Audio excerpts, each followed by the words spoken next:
قرآن کے متعلق ہمیشہ ایک سوال کیا جاتا ہے کہ یہ کلام ہے یا کتاب، اور اس ضمن میں اس بات کو سمجھنا بے حد ضروری ہے کہ قرآن نے خود کو کلام بھی کہا ہے اور کتاب بھی کہا ہے۔ کلام اس لیے کیونکہ حضور صلی اللہ علیہ وسلم نے اسے بول کر پڑھایا یا بول کر دوسروں تک پہنچایا، وحی کے ذریعے نازل کیا جاتا تھا، اور حضور صلی اللہ علیہ وسلم دل میں یاد کر کے بول کر اسے دوسروں تک پہنچاتے تھے۔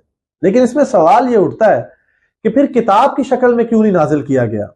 اور وہ اس لیے کہ حضور صلی اللہ علیہ وآلہ وسلم کو پڑھنا اور لکھنا نہیں آتا تھا، اور اس بات کا ذکر قرآن میں بھی موجود ہے۔ اسی لیے قرآن کا حضور صلی اللہ علیہ وسلم پہ نازل ہونا اپنے اندر ایک معجزہ ہے۔ آئیے اسے ایک مثال سے سمجھنے کی کوشش کرتے ہیں۔ حضور صلی اللہ علیہ وسلم جب ہجرت کر کے مدینہ تشریف لائے تو اس وقت یہودی community they were quite better in education، وہ بہت زیادہ پڑھے لکھے تھے، اور جو بھی لوگ مکے کے رہنے والے ہوتے تھے یا مکہ سے بلونگ کرتے تھے یا مکہ سے ٹریول کر کے یہاں آتے تھے، وہ ان کو امی کہہ کے بلاتے تھے۔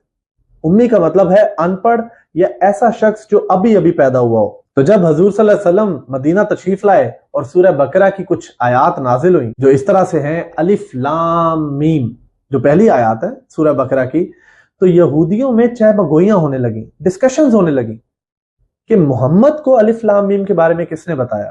یہ تو امی ہے، یا اس کو تو پڑھنا لکھنا نہیں آتا، یہ کہاں سے دیکھ کر پڑھ رہا ہے؟ کیونکہ الف لام میم عربک الفابیٹس ہیں۔ آپ کسی بھی ان پڑھ آدمی سے اے بی سی کے متعلق پوچھیں گے تو اسے اس کا نہیں پتا ہوگا۔ اسی طریقے سے جس طرح انگلش کے الفابیٹس ہیں اے بی سی ڈی، اسی طریقے سے اردو یا عربک الفابیٹس الف لام میم ہے۔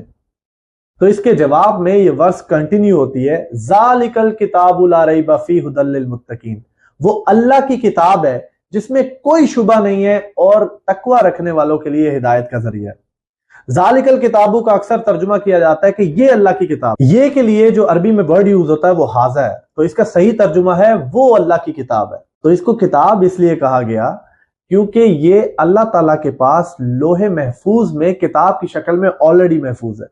تو اس ورس میں اشارہ دیا گیا کہ وہ اللہ کی کتاب ہے جس نے مجھے سکھایا کہ پڑھو الف لام میم۔